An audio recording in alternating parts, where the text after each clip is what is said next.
Hello to everyone.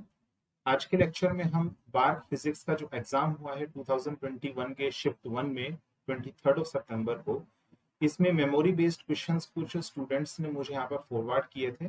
Data हो सकता है कि कहीं गलत भी हो सकता है, कुछ इनअप्रोप्रिएट भी हो सकता है, मिसिंग भी हो सकता है, तो इसको आपने देखना है। बाकी क्वेश्चंस इस टाइप के थे, ये वो कह रहे हैं। अब यहाँ पर जो मुझे क्वेश्चंस मिले हैं, इनके मेमोरी बेस्ड सॉल्यूशंस जो है आपको यहाँ पर मैं प्रोवाइड कर रहा हूँ इस लेक्चर में। तो चलिए स्टार्ट करते हैं। देखिए यहाँ पर जो फर्स्ट क्वेश्चन है, इसमें हमें हीलियम और जो लिथियम है इसकी ground state spin parity using shell model आपने फाइंड आउट करना था। सो हीलियम यहाँ पर मास नंबर 4 है, एटॉमिक नंबर 2 है, लिथियम का मास नंबर यहाँ 7 है, एटॉमिक नंबर 3 होगा।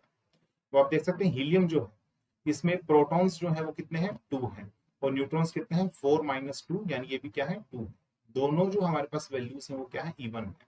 तो देखिए अगर हमारे पास में इवन नंबर ऑफ प्रोटॉन्स और इवन नंबर ऑफ न्यूट्रॉन्स होते हैं तो शेल मॉडल में फिक्स है कि ग्राउंड स्टेट जो हमारे पास स्पिन पैरिटी होगा वो कितना होगा, 0+। नेक्स्ट हम बात करते हैं लिथियम की। तो लिथियम में जो प्रोटॉन्स हैं वो कितने हैं, 3 हैं, और नंबर ऑफ न्यूट्रॉन्स कितने हैं, 7 - 3 4 है। ठीक है। अब यहाँ पर जो ओड है, ठीक है, जैसे यहाँ पर ओड नंबर ऑफ प्रोटॉन्स हैं तो ये डिसाइड करेंगे पैरिटी को अकॉर्डिंग टू शेल मॉडल। तो शेल मॉडल के अकॉर्डिंगली अगर हम कन्फिग्रेशन लिखें तो ये हमारे पास हो जाएगी S12, फिर इसके बाद P3/2, P12 and so on. Maximum number of जो हमारे पास प्रोटॉन्स या न्यूट्रॉन्स आ सकते हैं, इसमें 2 आ सकते हैं, इसमें 4, इसमें 2 एंड सो ऑन। ठीक है, यानी कि 2J+1 ये मैक्सिमम। ठीक है। अब यहाँ पर प्रोटॉन्स को हम फिल कर रहे हैं क्योंकि ओड जो है प्रोटॉन्स ही है और वही डिसाइड करेंगे स्पिन पैरिटी को। तो देखिए 2 यहाँ पर आ जाएंगे और जो बचेगा एक वो किसमें आएगा, P3/2 में। तो इसकी जो हमारे पास स्पिन है वो कितनी हो जाएगी, 3/2। और पैरिटी क्या होगा, P के लिए L की वैल्यू कितनी होती है, 1 होती है, तो -1 ये हमारे पास पैरिटी हो गई, यानी -1 यानी नेगेटिव जो है हमारे पास में पैरिटी होगा। सो स्पिन पैरिटी इसका हो जाएगा 3/2 माइनस, और इसका हमारे पास हो जाएगा 0+। नेक्स्ट जो है सेकंड क्वेश्चन, इसमें हमारे पास में एक एलिमेंट्री पार्टिकल्स की जो रिएक्शंस हैं वो हमें गिवन थी। सो प्रोटॉन प्लस इलेक्ट्रॉन, ठीक है, and goes to neutron plus neutrino. So हमें बताना था क्या ये रिएक्शन जो है ये अलाउड है, क्या ये रिएक्शन अलाउड है या फिर ये फॉरबिडन। और अगर फॉरबिडन है तो इसमें भी 3 हमारे पास ऑप्शंस गिवन थे कि by electron number conservation, by baryon number conservation और बाय पैरिटी कंजर्वेशन। तो सबसे पहले एक एक करके हम इन तीनों को चेक कर लेते हैं। देखिए इलेक्ट्रॉन नंबर की अगर हम बात करें तो इलेक्ट्रॉन्स यहाँ पर इलेक्ट्रॉन है, न्यूट्रिनो, ठीक है। अब यहाँ पर 0+1, ठीक है, इलेक्ट्रॉन्स है, एंटी इलेक्ट्रॉन्स नहीं है, फिर यहाँ पर 0 और इसका 1, ठीक है। तो 1 goes to 1, दैट मीन्स जो इलेक्ट्रॉन नंबर है वो हमारे पास कंजर्व है। नेक्स्ट है बैरियन नंबर। तो बैरियन नंबर जो है वो देखते हैं, इलेक्ट्रॉन्स का 0 होता है, ठीक है, प्रोटॉन का 1 होता है, न्यूट्रॉन का भी 1 होता है, और न्यूट्रिनो जो कि हमारे पास इलेक्ट्रॉन है तो इसका भी 0 होता है, ठीक है। तो 1 goes to 1 यानी ये भी हमारे पास क्या है, कंजर्व है। नेक्स्ट पैरिटी की बात करते हैं। देखिए पैरिटी क्वार्क्स और इलेक्ट्रॉन्स के केस में, क्वार्क्स और इलेक्ट्रॉन्स के केस में पैरिटी हमेशा ध्यान रखना पॉजिटिव होती है, और एंटी क्वार्क्स, एंटी इलेक्ट्रॉन्स और एंटी क्वार्क्स जो हमारे पास होंगे इस केस में पैरिटी क्या होती है, नेगेटिव होती है, ठीक है। तो यहाँ पर ये प्रोटॉन, ये इलेक्ट्रॉन, ये न्यूट्रॉन और ये न्यूट्रिनो सभी क्या है हमारे पास में, क्वार्क्स और इलेक्ट्रॉन्स हैं, तो parity positive goes to positive, that means parity भी क्या है, कंजर्व्ड है। तो यहाँ पर ये रिएक्शन जो है अलाउड हो जाएगी। This was the answer. देखिए नेक्स्ट क्वेश्चन में हमें एक वेव फंक्शन गिवन था। किसी ऑर्बिटर में मान लीजिए इलेक्ट्रॉन है और हाइड्रोजन एटम, तो उसमें वेव फंक्शन हमें गिवन। अब वेव फंक्शन का एक्सप्रेशन क्या है, ये स्टूडेंट्स जो है खुद कंफ्यूज है, तो यहाँ पर मैं बता देता हूँ, समथिंग समथिंग 4√2 पाई और a0 3/2, ठीक है। इसके बाद यहाँ पर कुछ हो सकता है टर्म, और इसका e⁻⁻r/a0, कुछ ऐसा हमारे पास है, ठीक है। ये वैल्यू आप देख लीजिएगा यहाँ से, बट ये टर्म थी, ठीक है। अब हमें जो है फाइंड आउट करना था 1/r² की एक्सपेक्टेशन वैल्यू, ठीक है, square of the inverse of the square of average position of this electron in this orbital, you have to find out, ठीक है। अब यहाँ पर ऑर्बिटल को हम कैसे चेक करेंगे, तो हम कंपेयर करेंगे n और z की वैल्यू फाइंड आउट करने के लिए e⁻⁻zr/n a0 इस टर्म में, ठीक है। तो यहाँ पर z की वैल्यू कितनी है, 1 है, ऑब्वियसली हाइड्रोजन एटम है, n की वैल्यू यहाँ पर 1 है, ठीक है। नेक्स्ट यहाँ पर कोई किस तरीके की थीटा या फिर फाई टर्म नहीं है, इसलिए एल और एम एल की वैल्यू दोनों हमारे पास जीरो हो जाएंगे। तो स्टेट हमारे पास वन एस स्टेट है। और वन एस स्टेट जब हमारे पास है तो देखिए जेटली में आपने अगर फॉर्मूले पढ़े हैं तो वन बाय आर स्क्वायर का, वन बाय आर का और आर स्क्वायर का, ये चारों के expectation values in terms of n और एल आपको याद होने चाहिए। ठीक है, इस केस में हमारे पास वन अपॉन आर स्क्वायर का जो एक्सपेक्टेशन वैल्यू होता है वो मैं लिख देता हूँ वन अपॉन में n cube l plus half और ए नॉट स्क्वायर, ये होता है। ठीक है, अब यहाँ पर एन की वैल्यू कितनी है, वन है। एल की वैल्यू कितनी है, जीरो है। ठीक है, तो यहाँ पर आ जाएगा हमारे पास answer two by a naught. एक क्वेश्चन था कि हमारे पास एक्सरे बीम जो है वो डाइफ्रैक्ट होती है at some glancing angle suppose 60 degree. ठीक है, और जो ग्लांसिंग एंगल है वो मान लीजिए रोक साल्ट है। ठीक है, रोक साल्ट, तो रोक साल्ट का हमारे पास में मान लीजिए ए की वैल्यू गिवन है। ठीक है, लेटेस्ट पैरामीटर की वैल्यू। ठीक है, एटॉमिक रेडियस हमें गिवन नहीं है, एफसीसी है इसका वैसे। ठीक है, तो हमें लेटेस्ट पैरामीटर इसकी वैल्यू मान लीजिए गिवन है। अब आपने फाइंड आउट करना था यहाँ पर वेवलेंथ। ठीक है, वेवलेंथ की वैल्यू फाइंड आउट करना था, और जो प्लेन हमें गिवन था वो था 200। तो फाइंड आउट कर सकते हैं using Bragg's law, that means 2d sin theta is equal to n lambda. ठीक है, और मान लीजिए हमारे पास n की वैल्यू 1 है। ठीक है, जब हमें गिवन नहीं होता है तो n की वैल्यू हम 1 लेकर के चलते हैं। ठीक है, this is order of spectrum.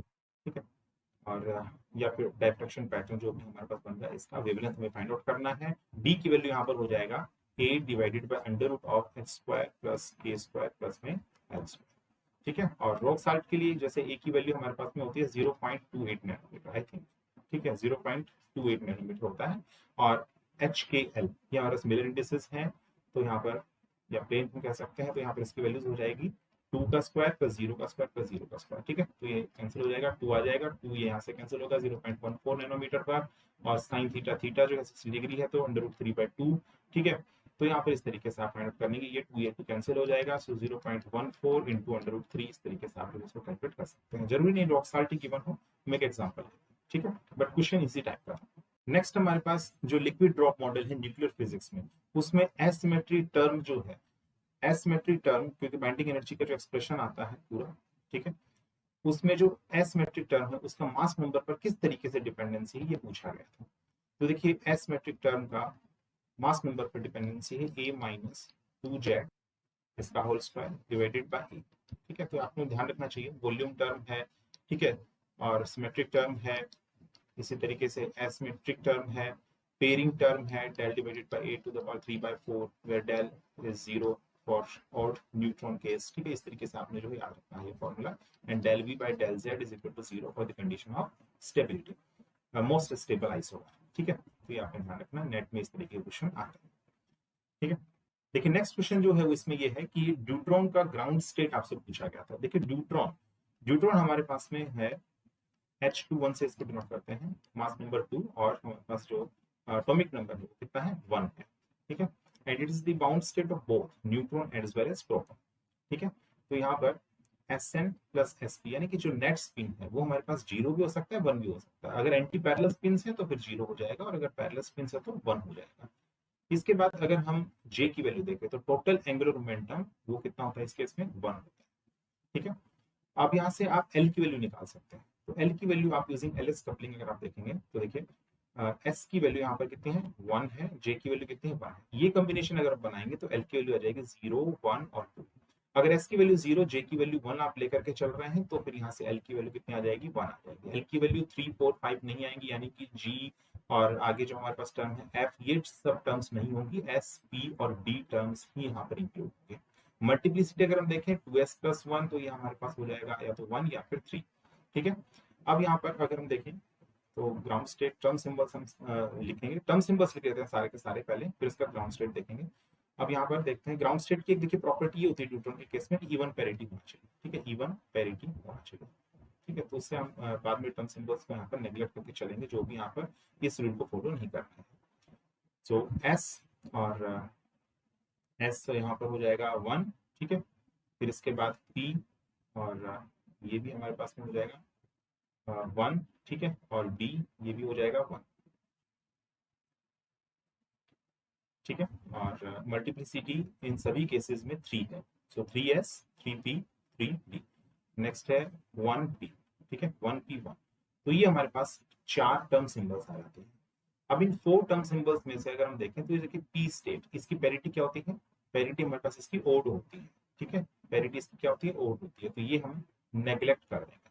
तो एस और डी ये हमारे पास में मिक्स्ड स्टेट में ग्राउंड स्टेट जो है वो एग्जिस्ट करता है किसका, ड्यूट्रॉन का। अब ये कितना परसेंट करता है और ये कितना परसेंट करता है, ये आप मुझे कमेंट बॉक्स में बताइए, ठीक है। एमएससी के फर्स्ट सेमेस्टर या सेकंड सेमेस्टर में आपने न्यूक्लियर फिजिक्स में ये पढ़ा होगा, ठीक है। सो चलिए नेक्स्ट क्वेश्चन देखते हैं। देखिए नेक्स्ट क्वेश्चन में हमें बताना है कि क्या ये एनालिटिक फंक्शन है कि नहीं है, जेड बार, जेड कंजुगेट और इसका मोड का स्क्वायर, ठीक है।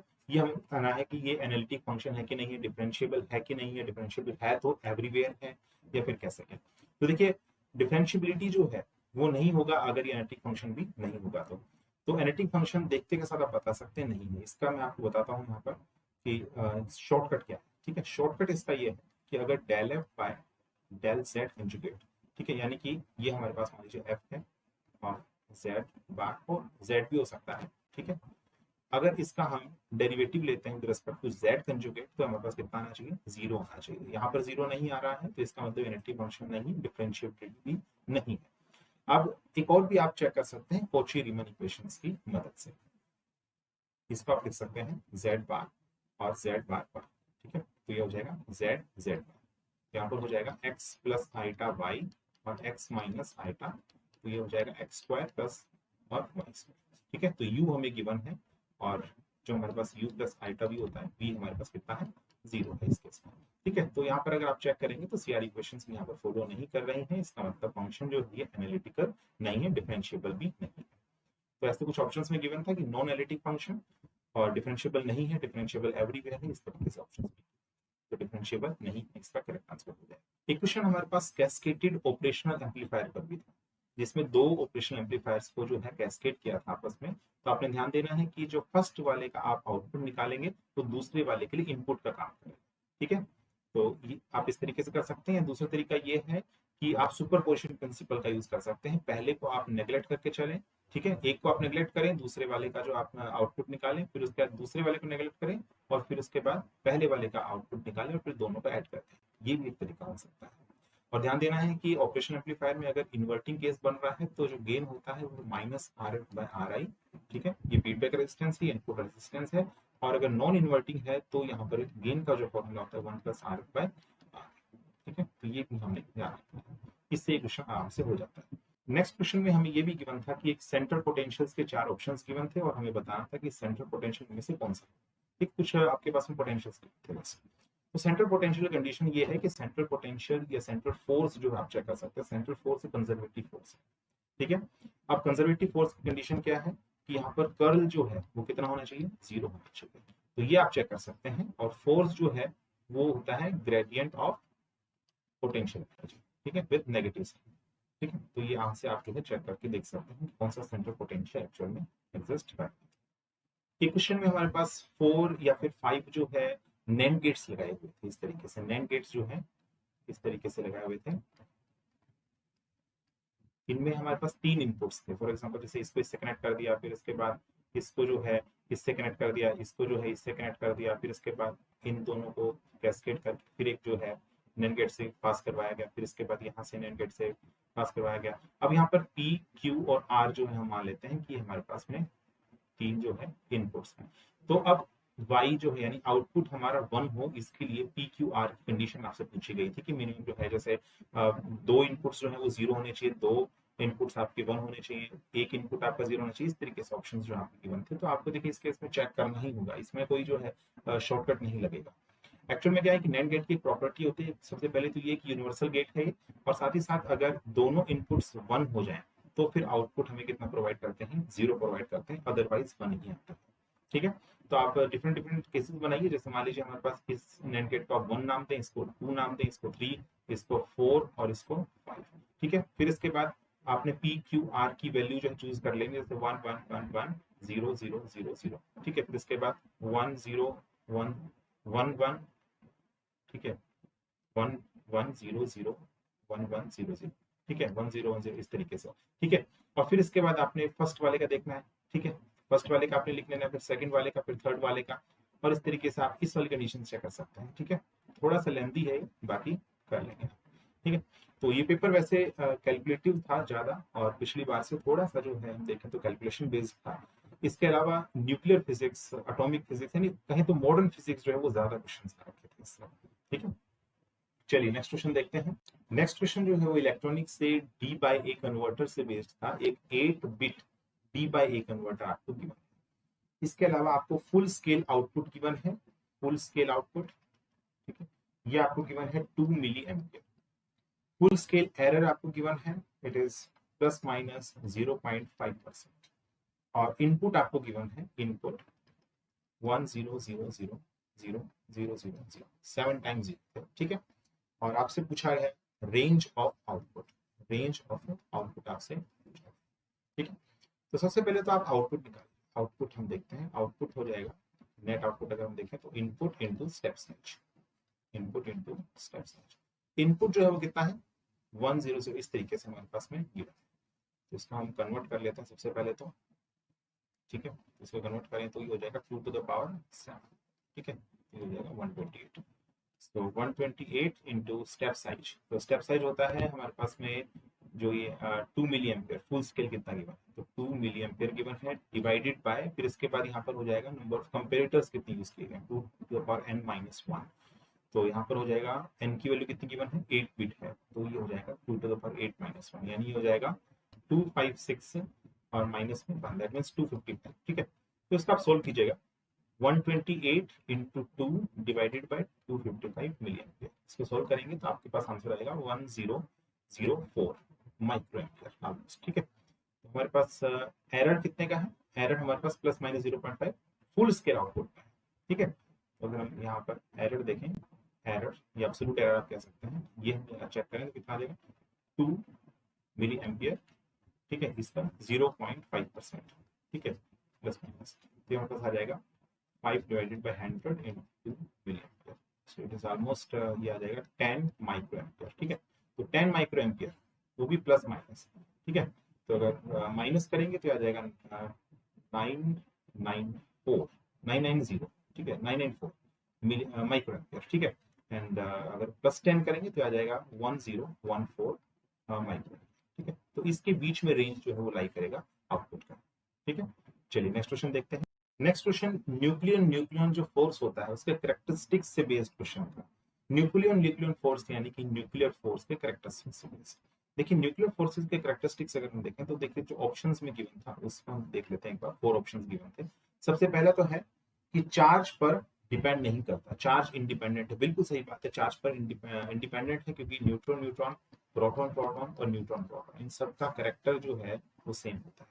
ठीक है, न्यूक्लियर फोर्सेस के हिसाब से अगर हम देखें तो।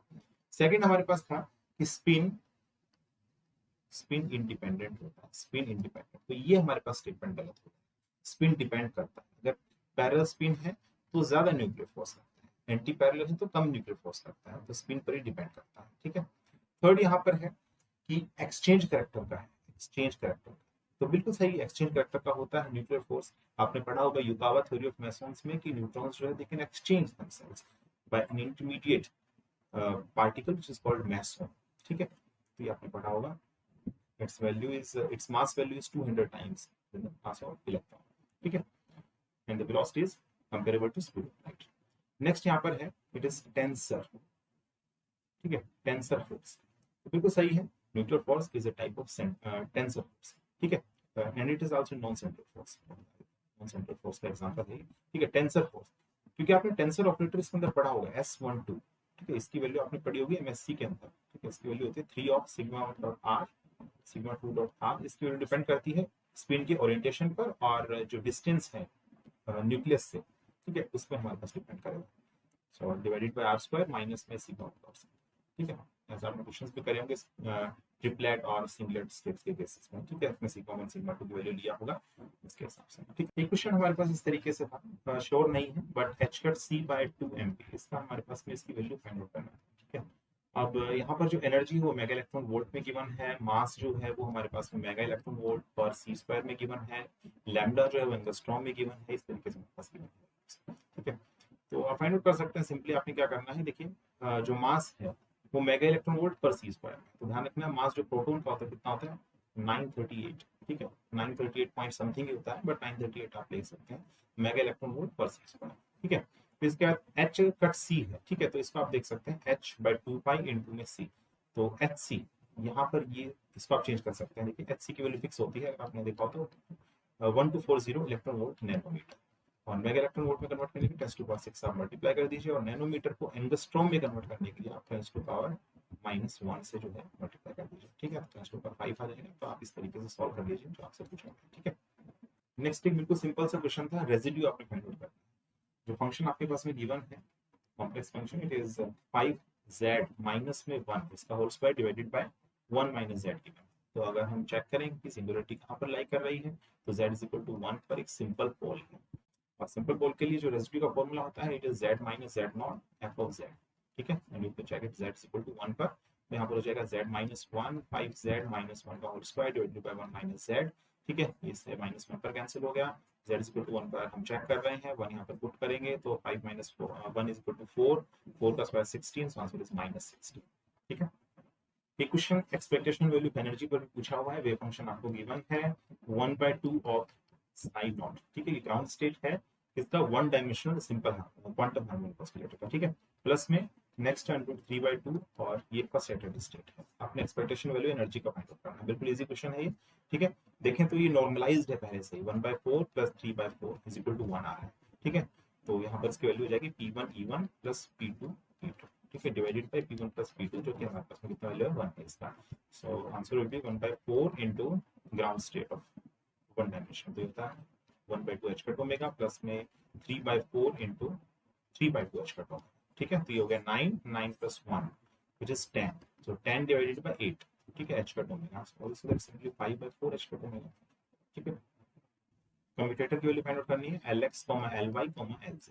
ठीक है, एक बात बता दें आपको, इस तरीके से गिवन नहीं होगा क्वेश्चन के अंदर, क्योंकि यहाँ पर 3 ऑपरेटर्स का एक साथ आप कम्यूट करना है। ठीक है, 2 ऑपरेटर्स को एक साथ कम्यूट करते हुए तो देखा है, और ये होता भी है, तो Ly Lz इस तरीके से होगा। ठीक है, जो मुझे भेजा गया इस तरीके से। सो Ly Lz एंगुलर मोमेंटम का y कंपोनेंट z कंपोनेंट, इसका अगर कम्यूट करें तो ये आ जाएगा आइटा h का tan x। ठीक है, y से z आ रहे हैं, तो ये हमारे पास में क्लॉकवाइज सेंस। ठीक है, तो क्लॉकवाइज सेंस में पॉजिटिव होता है। अब नेक्स्ट यहाँ पर आई डैश कट हम बाहर लेते हैं, Lx का हम कम्यूट करते हैं Lx के साथ में, तो आंसर दिखाने का 0 है। नेक्स्ट हमारे पास एक मैट्रिक्स C1 है, एक बहुत अच्छा क्वेश्चन है ये, क्योंकि रेक्टेंगुलर मैट्रिक्स आपको गिवन है, स्क्वायर मैट्रिक्स नहीं। सो 1 2 3 4 5 6, और आपने फाइंड आउट करना डिटरमिनेंट A ट्रांसपोज A। ठीक है, तो ध्यान रखना है, A चाहे स्क्वायर मैट्रिक्स हो चाहे रेक्टेंगुलर मैट्रिक्स हो, A ट्रांसपोज A हमेशा एक सिमेट्रिक मैट्रिक्स आएगा। ठीक है, ध्यान दें। अब यहाँ पर A ट्रांसपोज आपने फाइंड आउट करना है, तो A ट्रांसपोज कितना हो जाएगा, ये हो जाएगा 1 4 2 5 और 3 6, ये है। So it is 3 into 2 matrix, and this is 2 into 3 matrix. So when I multiply both, I am getting 3 into 3 matrix. ठीक है, सो मल्टीप्लाई आप दोनों को कर लेना, और इसके बाद डिटरमिनेंट फाइंड आउट कर लेना, थोड़ी लॉन्ग कैलकुलेशन है। देखिए ये एक अच्छा क्वेश्चन है, यहाँ पर आपने z square minus 3z plus 2 inverse. ठीक है, इसका आपने एक्सपेंशन किया, इस कॉम्प्लेक्स फंक्शन का आपने एक्सपेंशन किया, और रेजिड्यू आपने फाइंड आउट करना है इफ मोड z की वैल्यू लाई करके -2 से 2, रेजिड्यू की वैल्यू, रेजिड्यू कितना होगा। ठीक है, तो देखिए इसका आप लिखते हैं 1/z square minus 3z plus 2। अगर आपने लॉरेंट्ज सीरीज एक्सपेंशन पढ़ा है तो आप आसानी से निकाल सकते हैं रेजिड्यू की वैल्यू। रेजिड्यू होता है 1/z का coefficient in the Laurent series expansion. अब यहाँ पर लॉरेंट्ज सीरीज एक्सपेंशन आप करेंगे, इससे पहले आपको पार्शियल एनालिसिस आपको करना होगा। ठीक है, तो यहाँ पर हम इसके फैक्टर्स बना देते हैं। सबसे पहले तो ये हो जाएगा z is equal to minus b plus minus root of b square minus 4ac divided by 2. That means 3 plus minus 1 divided by 2. That means यहाँ पर हो जाएगा 3 plus 1 to 2 और 1. ठीक है, so 1 divided by z minus 2 plus 1 divided by z minus 1. Suppose कीजिए a और b जो है वो हमारे पास अननोन है, इसकी वैल्यू हमें फाइंड आउट करना है। ठीक है, ये हमने वैल्यू फाइंड आउट करनी है। सो इसको आप लिख सकते हैं 1 is equal to a of z minus 1 and plus में b of z minus 2। ए और बी की वैल्यू फाइंड आउट करने के लिए हम एक काम करते हैं, सबसे पहले z को 1 पुट कर देते हैं। z को 1 पुट करें तो b की वैल्यू यहाँ से आ जाएगी, ये तो 0 हो गया, और ये हो जाएगा -1। अगर z की वैल्यू 2 पुट करेंगे तो फिर यहाँ पर a की वैल्यू आ जाएगी यहाँ से 1। ठीक है, तो यहाँ पर पुट करेंगे तो 1/z-2 प्लस में 1/z-1।